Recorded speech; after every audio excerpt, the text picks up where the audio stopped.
Hi everyone, I am here with a Bible reading. I hope you guys are having a good night. Tonight we are going to start with Matthew chapter 15, verse 29, and read through chapter 16, verse 12. And then we'll read Psalm 20, and then we'll end with Proverbs chapter 4, verses 20 through 27. Okay, so let me go down to Matthew and see what we'll be talking about tonight. We'll be talking about Jesus feeds the 4,000 and the demand for a sign, which they always want, and the yeast of the Pharisees and the Sadducees, which of course the disciples do not understand what Jesus is talking about. They think that he actually means yeast, bread, but he doesn't. He's wanting them to be on their guard against, the things that they say. The Pharisees and the Sadducees.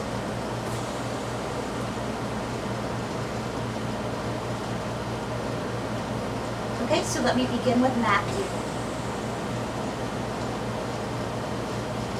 Jesus left there and went along the Sea of Galilee. Then he went up on a mountainside and sat down. Great crowds came to him, bringing the lame, the blind, the crippled, the mute, and many others, and laid them at his feet, and he healed them. The people were amazed when they saw the mute speaking, the crippled made well, the lame walking, and the blind seeing, and they praised God of Israel. Jesus called his disciples to him and said, I have compassion for these people. They have already been with me 3 days and have nothing to eat. I do not want to send them away hungry, for they may collapse on the way. His disciples answered, Where could we get enough bread in this remote place to feed such a crowd? How many loaves do you have? Jesus asked. 7, they replied, and a few small fish. He told the crowd to sit down on the ground. Then he took the 7 loaves and the 7 fish, and when he had given thanks, he broke them and gave them to the disciples, and they in turn to the people. They all ate and were satisfied. That was 4,000 men, not including women and children. Afterward, the disciples picked up 7 basketfuls of broken pieces that were left over. The number of those who ate was 4,000 men, besides women and children. After Jesus had sent the crowd away, he got into the boat and went to the vicinity of Magadan.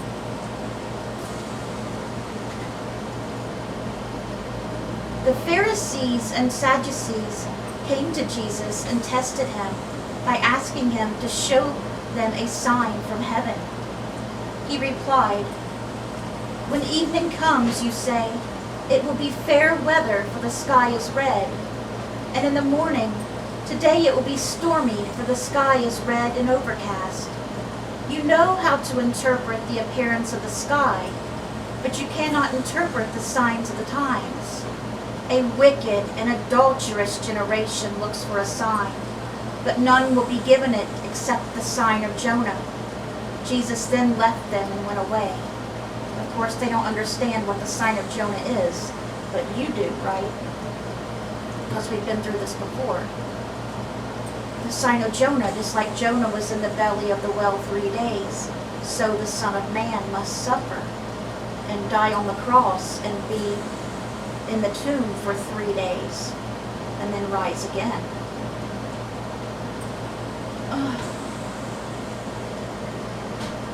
I'm sorry. Stover's very, very bad to breathe. Would they ask God for a sign? Probably. They're asking the Son of God for a sign. Look how it was in the desert when God freed them from Egypt. How many times they tested him, so,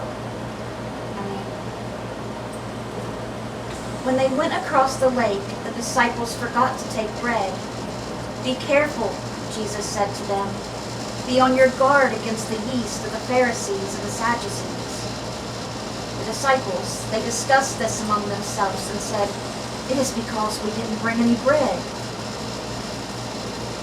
Aware of their discussion, Jesus asked, "You of little faith, why are you talking among yourselves about having no bread?" Jesus had to think, what's wrong with them? At some times, Are they ever going to get it? Do you still not understand? Don't you remember the 5 loaves for the 5,000 and how many basketfuls you gathered? Or the 7 loaves for the 4,000 and how many basketfuls you gathered?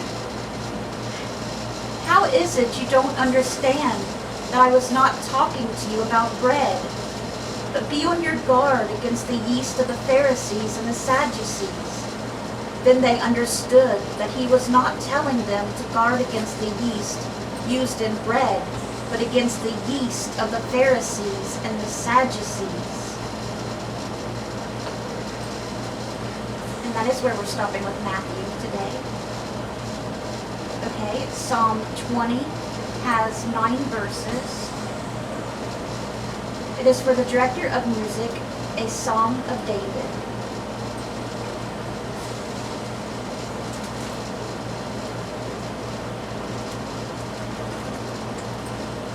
May the Lord answer you when you are in distress.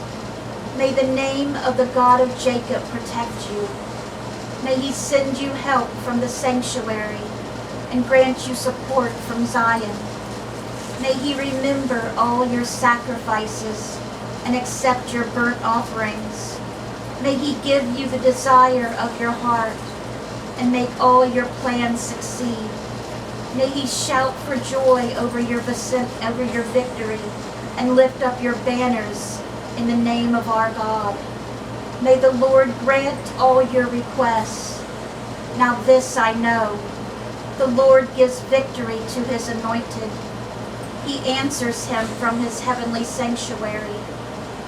With the victorious power of his right hand, some trust in chariots and some in horses, but we trust in the name of the Lord our God. They are brought to their knees and fall, but we rise up and stand firm. Lord, give victory to the King. Answer us when we call. And that was Psalm 20. And ending today's Bible reading, Proverbs chapter 20, Proverbs chapter 4, verses 20 through 27.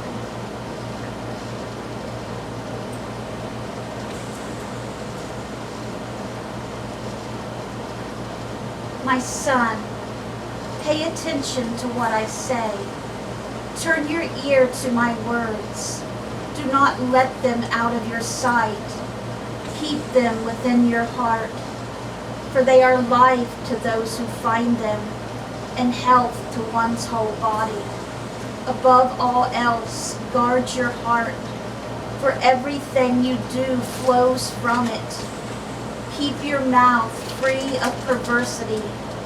Keep corrupt talk far from your lips. Let your eyes look straight ahead. Fix your gaze directly before you. Give careful thought to the paths for your feet. And be steadfast in all your ways. Do not turn to the right or to the left. Keep your foot from evil. All right, guys, that was our Bible reading for today. I hope it touched your hearts. I hope you guys have a great rest of your day. Please keep Sherman in your prayers. Let's bring those souls to Jesus, and God willing, we'll see you guys again tomorrow with another Bible reading. Bye, guys. God bless.